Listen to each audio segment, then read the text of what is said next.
എന്തൊക്കെയാണ് ഉമ്മ ഇങ്ങനെ ചൊറിഞ്ഞോണ്ടിരിക്കുന്ന വിഷയങ്ങൾ എന്തൊക്കെയാണ്? പഠിക്കാന്. യെസ്, പഠിക്കാൻ ഇങ്ങനെ പറഞ്ഞോണ്ടേയിരിക്കും അല്ലേ? പിന്നെ കമ്പാരിസൺ ചെയ്തോണ്ടിരിക്കും. അവള് നല്ലോണം പഠിച്ച അവൾക്ക് അത്ര മാർക്ക് കിട്ടി, ഈ ശ്രമിക്കാഞ്ഞിട്ടാണ്, ശ്രമിച്ചാൽ അങ്ങ് നല്ല കിട്ടും, ഒന്ന് കണ്ട് മെനക്കെട്ടാ മതി എന്നൊക്കെ പറയൂല്ലേ. പിന്നെ വേറൊന്നിനും പറയില്ല. നമ്മളിങ്ങനെ മാറ്റി ഒരുങ്ങുന്ന സമയത്ത് ബാക്കിൽ നിന്ന് ഇങ്ങനെ ചൊറിയാൻ വരൂല്ലേ? എന്താ പറയാ? ആ ഡ്രസ് ഇടണ്ട, ഇതിട്ടാ മതി, എന്നോട് ഞാൻ അത് വാങ്ങുമ്പോഴേ പറഞ്ഞത് ഇത് വാങ്ങണ്ടാന്ന് അല്ലേ? അനക്കെന്താ ഷോളൊന്ന് ഇറക്കിയിട്ടാല് അല്ലേ? കുറച്ചും കൂടി ഇറക്കമുള്ള ടോപ്പ് വാങ്ങിയാൽ എന്താ? ഈ ഓളൊക്കെ കണ്ടിണില്ലേ, ഓളൊക്കെ എത്ര നന്നായിട്ടാ ഡ്രസ് ചെയ്യുന്നത്. ഞാൻ എന്നോട് എത്ര വട്ടം പറഞ്ഞതാണ്, ഈ ഉമ്മാക്ക് ഒരു ട്രെൻഡും അറിയില്ല എന്ന് നമ്മൾ പറയൂലേ തിരിച്ച്.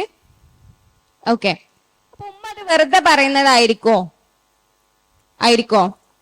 നമ്മൾ തിരിച്ചുമ്മാനോട് പറയുന്നൊരു മറുപടി ഉണ്ട്, ഇതിപ്പോ ഷോള് കുറച്ച് ഇങ്ങനെ ഇട്ടെന്ന് വിചാരിച്ച്, അല്ലെങ്കിൽ കൈയിന്റെ ഇറക്കം കുറഞ്ഞു എന്ന് വിചാരിച്ച്, എന്റെ ഔറത്ത് ഒരാൾ കണ്ട് എന്ന് വിചാരിച്ച് എന്തുണ്ടാവാനാന്ന് നമ്മൾ ചോദിക്കാറുണ്ട് അല്ലെ? ശരിയല്ലേ? ചോദിക്കൂലേ? നമുക്കൊരു വീഡിയോ കാണാം. ഒരു ആൺകുട്ടി ഒരു പെൺകുട്ടി ഫ്രണ്ട്സ് ആയിട്ടുണ്ടെങ്കിൽ അതെന്തായാലും ഒരു റിലേഷൻഷിപ്പിൽ പോയി അവസാനിക്കും. ഈ ഒരു സ്റ്റേറ്റ്മെന്റിനെ തിരുത്തി കുറിച്ച് ഒരു മെയിൽ ഫ്രണ്ട് നമ്മുടെയൊക്കെ ലൈഫിൽ ഉണ്ടായിട്ടുണ്ടാവും. നമുക്ക് എല്ലാ കാര്യങ്ങളും തുറന്നു പറയാൻ പറ്റുന്ന, നമ്മുടെ ഇടയിൽ ഇന്നേ വരെ പ്രണയമോ റിലേഷൻഷിപ്പോ പ്രേമോ അങ്ങനത്തെ യാതൊരുവിധ തോട്ട്സും വരാത്ത ആ ഒരു ഫ്രണ്ട്ഷിപ്പില്ലേ, അതിനെ പറ്റിയാണ് ഞാൻ പറഞ്ഞത്. നമ്മൾ ഡൗൺ ആവുന്ന സമയത്ത് നമുക്ക് ഓപ്പൺ അപ്പ് ആയിട്ട് സംസാരിക്കാൻ പറ്റുന്ന, നമുക്ക് എന്തെങ്കിലും ആവശ്യം ഉണ്ടെങ്കിൽ ഓടിച്ചെല്ലാൻ പറ്റുന്ന ആ ഒരാളില്ലേ, നമ്മളെ വീട്ടുകാർക്കും ഒരേപോലെ ഇഷ്ടമുള്ള, അത്രയും വിശ്വാസമുള്ള ഒരു പേഴ്സൺ എന്നൊക്കെ പറയില്ലേ, അതാണ് ഞാൻ പറഞ്ഞത്. ചിലപ്പോൾ നമ്മൾ ഡൗൺ ആയി നിൽക്കുന്ന സമയത്ത് നമ്മൾ പറയാതെ തന്നെ ചില കാര്യങ്ങൾ മനസ്സിലാക്കിയിട്ട് നമ്മളെ ഹെൽപ്പ് ചെയ്യുന്ന ആ ഒരു പേഴ്സൺ ഉണ്ട്. അങ്ങനെ ഒരാളെ ജീവിതത്തിൽ കണ്ടുമുട്ടാന്നുള്ളത് ഭയങ്കര ലക്കാണ്. അതിന് മറ്റർത്ഥങ്ങളോ മീനിങ്ങോ ഒന്നുമില്ല. എത്ര കാലം കഴിഞ്ഞാലും ഈ ഒരു ഫ്രണ്ട്ഷിപ്പ് നമ്മുടെ ലൈഫിൽ കീപ്പ് ചെയ്യണം എന്ന് ആഗ്രഹിക്കുന്ന ആ ഒരാളിനെ ആൾക്ക് വീഡിയോ ഷെയർ ചെയ്തു. ക്ലിയർ ആയോ? ഓക്കെ, ലാസ്റ്റ് എന്താ പറഞ്ഞേ? അങ്ങനെ നമുക്ക് ഫീൽ ചെയ്യുന്ന ഒരാൾക്ക് ഈ വീഡിയോ ഷെയർ ചെയ്ത് കൊടുക്കാനാണ്.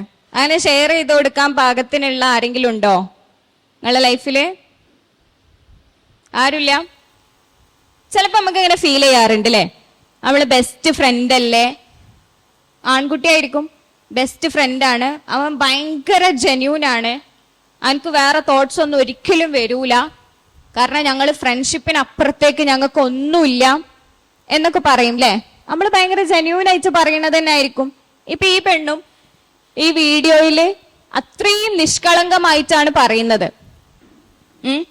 എന്റെ എല്ലാ കാര്യങ്ങളും തുറന്ന് പറയാൻ പറ്റുന്ന, ഒരിക്കലും മറ്റൊരു റിലേഷൻഷിപ്പിലേക്ക് പോകൂല എന്ന് ഉറപ്പുള്ള ഒരു ആൺസുഹൃത്ത് നമ്മളൊക്കെ ലൈഫിൽ ഉണ്ടാവും. നമ്മളെ വീട്ടുകാർക്കൊക്കെ വിശ്വാസമുള്ള ഒരു ആൺസുഹൃത്ത്, ഒരു ബെസ്റ്റ് ഫ്രണ്ട് നമ്മളെ ലൈഫിൽ ഉണ്ടാവും എന്നാണ് പറയുന്നത്. ഓക്കെ, ഞാൻ വേറെ ഒന്നിലേക്കും പോകുന്നില്ല. ഈ വീഡിയോന്റെ കമന്റ്സ് മാത്രം, അതില് പിന്നെ വളരെ കൂടുതൽ ആളുകൾ പങ്കുവെച്ച കമന്റ്സ് മാത്രമാണ് ഞാനിവിടെ പറയുന്നത്. ബട്ട് അവർക്ക് ഉള്ളിന്റെ ഉള്ളിൽ ഇഷ്ടം തോന്നിയിട്ടുണ്ടാവും, ബട്ട് പറയില്ല. ഇതൊക്കെ ഇടുന്നത് ആരാന്നറിയോ? ആൺകുട്ടികളാണ്, പുരുഷന്മാരാണ്. അക്കൗണ്ട് കണ്ടാൽ മനസ്സിലാവും. പെൺകുട്ടികളൊക്കെ ഇതിന് 100% എന്ന് പറഞ്ഞിട്ട്, അല്ലെങ്കിൽ ക്ലാപ്പ് ചെയ്യുന്ന ഇമോജി അങ്ങനെയൊക്കെയാണ് ഇട്ടിട്ടുള്ളത്. അതായത് ഈ വീഡിയോനെ സപ്പോർട്ട് ചെയ്തുകൊണ്ടാണ് ഇതിന്റെ കമന്റ് സെക്ഷനിൽ വന്നിട്ടുള്ളത്. പക്ഷെ ആൺകുട്ടികളെ കമന്റ്സ് നിങ്ങൾ നോക്കി, ഉള്ളിന്റെ ഉള്ളില് ഇഷ്ടം ഉണ്ടാവും, പക്ഷെ ആ ഇഷ്ടം തുറന്ന് പറയാത്തത് കൊണ്ടായിരിക്കും എന്നാ പറഞ്ഞത്.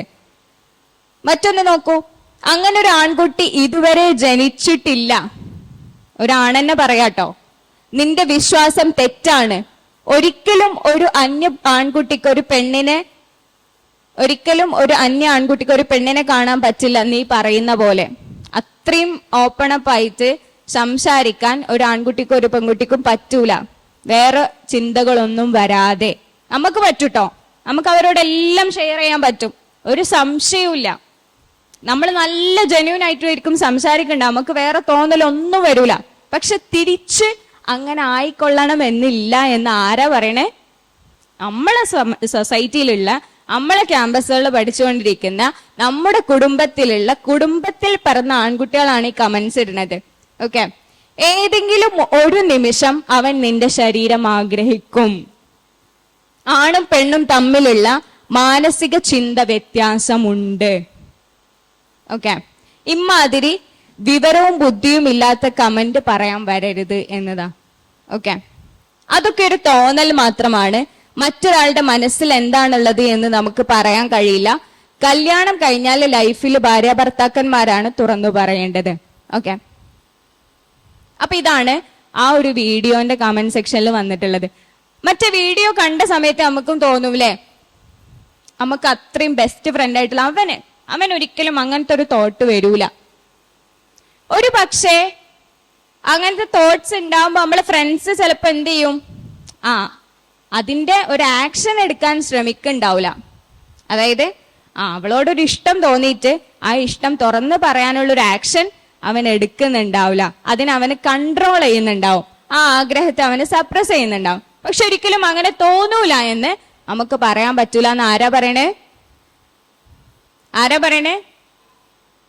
ആൺകുട്ടികൾ തന്നെയാണ് പറയുന്നത്. ഓക്കെ, ഇനി ഇത് ആൺകുട്ടികൾ വെറുതെ പറയണതാവോ? നമുക്ക് ബയോളജി ഒന്ന് പരിശോധിച്ച് നോക്കാം അല്ലെ. അതായത് സമൂഹത്തിലുള്ള ആൺകുട്ടികള് ഇതൊക്കെയാണ് പറയുന്നത് എന്ന് നമുക്ക് മനസ്സിലായി. എന്നാ ഒരു വെറുതെ പറയണതാവോ എന്ന് പരിശോധിക്കാൻ നമുക്ക് സയൻസിലേക്ക് വരാം. ഓക്കെ, ഒരു പെൺകുട്ടിയെ കാണുന്ന സമയത്ത് നോട്ടത്തിലൂടെ ഉണ്ടാകുന്ന ബയോളജിക്കൽ റെസ്പോൺസ് ആണ് ഇവിടെ കൊടുത്തത്. Biological response to gaze, men versus women. Okay, പുരുഷന്മാർക്ക് മോർ വിഷ്വൽ ട്രിഗർ റെസ്പോൺസ് ആണ്. അതായത് കാണുന്ന മാത്രയിൽ അവർക്ക് എന്ത് ചെയ്യും, അട്രാക്ഷൻ തോന്നും. ഓക്കെ, കണ്ടപാടെ അവർക്ക് അട്രാക്ഷൻ തോന്നും.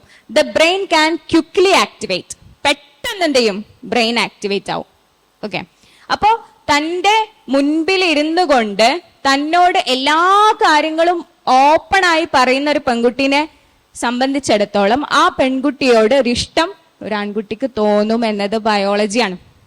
ഓക്കെ, എന്നാൽ സ്ത്രീക്കാണെന്നുണ്ടെങ്കിലോ മോർ ഇമോഷണൽ കോണ്ടെക്ച്വൽ റെസ്പോൺസ് ആണ്. അതായത് കുറച്ചുകൂടി വൈകാരികമായിട്ടുള്ളതാണ്. നമുക്ക് കണ്ട പാടന്നെ ഒരു ആൺകുട്ടീനെ ഇഷ്ടമാവണം എന്നില്ല. അവന്റെ എന്തെങ്കിലും ഒരു ആക്ഷൻ അല്ലെങ്കിൽ ഏതെങ്കിലും ഒരു ബിഹേവിയർ, ഇതൊക്കെ കാണുമ്പോഴാണ് അവനോടൊരു കണക്ഷൻ നമുക്ക് ഫീൽ ചെയ്യാന്നുള്ളതാണ്. ഒരു ഇമോഷണൽ കണക്ഷൻ അവനായിട്ടുണ്ടാവണം. ഒരുപാട് കാലങ്ങളായിട്ട് സംസാരിച്ച ചിലപ്പോ ഒരു ക്രഷ് തോന്നിയേക്കാം. അതേപോലെ തന്നെ അവന്റെ ക്യാരക്ടർ, ബിഹേവിയർ, അവന് ടീച്ചേഴ്സിനോടുള്ള ബിഹേവിയർ, മറ്റ് ഫ്രണ്ട്സിനോടുള്ള ബിഹേവിയർ, ഇതൊക്കെ വെച്ചിട്ടാണ് നമുക്ക് ഒരു ആൺകുട്ടീനോട് ഇഷ്ടം തോന്നുക എന്നുള്ളതാണ്. ഇതാണ് സയൻസ്, പ്യുവർ സയൻസ്. ഈ സയൻസിനെ ശരി വെക്കുന്നതാണ് നേരത്തെ വന്ന കമന്റ്സ് എന്ന് പറയുന്നത്. ക്ലിയർ അല്ലേ? ഓക്കെ, അപ്പൊ നമ്മളിങ്ങനെ പറയും, നമ്മളിപ്പോ ഇങ്ങനെ ഡ്രസ് ചെയ്തപ്പോ എന്താ പ്രശ്നം, ഇതൊക്കെ ഒരു പ്രശ്നമാണോ എന്നൊക്കെ ചോദിക്കും.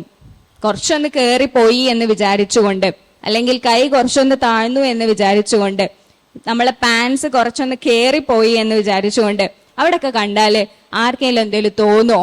ഇപ്പത്തെ ആൺകുട്ടിയൊക്കെ അതൊക്കെ കൺട്രോൾ ചെയ്യാൻ പറ്റും എന്നാണ് നമ്മൾ ധരിച്ചു വെച്ചിരിക്കുന്നത്. എന്നാൽ അത് ശരിയല്ല എന്ന് ഇന്നത്തെ ആൺകുട്ടികളും പറയുന്നു, അതുപോലെ തന്നെ സയൻസും പറയുന്നു എന്നതാ. ഇതിനപ്പുറത്തേക്ക് നമുക്ക് എന്തെങ്കിലും തെളിവ് വേണ്ട അല്ലെ? ഓക്കെ, നമ്മൾ പലപ്പോഴും തമാശയായിട്ട് പറയാറുണ്ട്, അതിലൊരു റിയാലിറ്റി ഉണ്ട്. അതായത് നമ്മളിപ്പം നമ്മളെ ഫ്രണ്ടിന് ഒരു അസൈൻമെന്റ് അയച്ചു കൊടുത്തു എന്ന് വിചാരിക്കാം. ഞാൻ ചോദിച്ചതാണ് എൻ്റെ അസൈൻമെന്റ് ഒന്ന് മോഡൽ നോക്കാൻ വേണ്ടിയിട്ട് ഒന്ന് അയച്ചു തരാം. അപ്പോൾ നമ്മൾ അയച്ചു കൊടുത്തു. അവന് ഓക്കെ എന്ന് പറഞ്ഞിട്ട് തിരിച്ച് മെസ്സേജ് ഇട്ടു, അല്ലെങ്കിൽ താങ്ക് യു എന്ന് പറഞ്ഞിട്ട് മെസ്സേജ് ഇട്ടു. താങ്ക് യുവിന്റെ കൂടെ ഒരു ഹാർട്ട് ഉണ്ട് എന്ന് വിചാരിക്കാം, ഒരു ഹാർട്ടിന്റെ ഇമോജി ഇട്ടു എന്ന് വിചാരിക്കാം. നമുക്ക് എന്തെങ്കിലും തോന്നുമോ? നമ്മൾ വിചാരിച്ചു അവന് താങ്ക് യു പറഞ്ഞു എന്ന് നമ്മൾ വിചാരിക്കും. പക്ഷേ ആ അസൈൻമെന്റ് അവന് നമുക്ക് അയച്ചു തന്നു, എന്നിട്ട് നമ്മള് താങ്ക് യു എന്ന് പറഞ്ഞിട്ട് ഹാർട്ടിന്റെ ഇമോജി ഇട്ടു. നമ്മൾ വിചാരിക്കും നമ്മൾ താങ്ക് യു പറഞ്ഞതല്ലേ, അതിനിപ്പോ എന്ത് തോന്നാനാണ് എന്ന് വിചാരിക്കും. പക്ഷേ അപ്പോഴേക്ക് ആൺകുട്ടികൾ പല സാധനങ്ങളും ചിന്തിക്കും എന്നതാണ് സയൻസ് പറയുന്നത്, ആൺകുട്ടികളും പറയുന്നത്. ഇതിനപ്പുറത്തേക്ക് നമുക്ക് എന്ത് തെളിവാ വേണ്ടല്ലേ?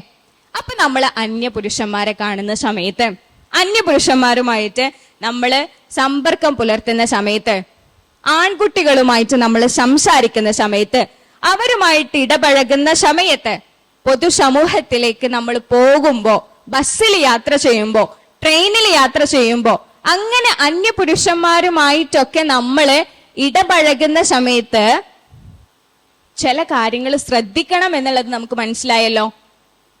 നമ്മൾ ചില മര്യാദകൾ, ചില കാര്യങ്ങൾ ശ്രദ്ധിക്കേണ്ടതുണ്ട് എന്നതാണ് ആദ്യമായിട്ട് പറയാനുള്ളത്. ഓക്കെ.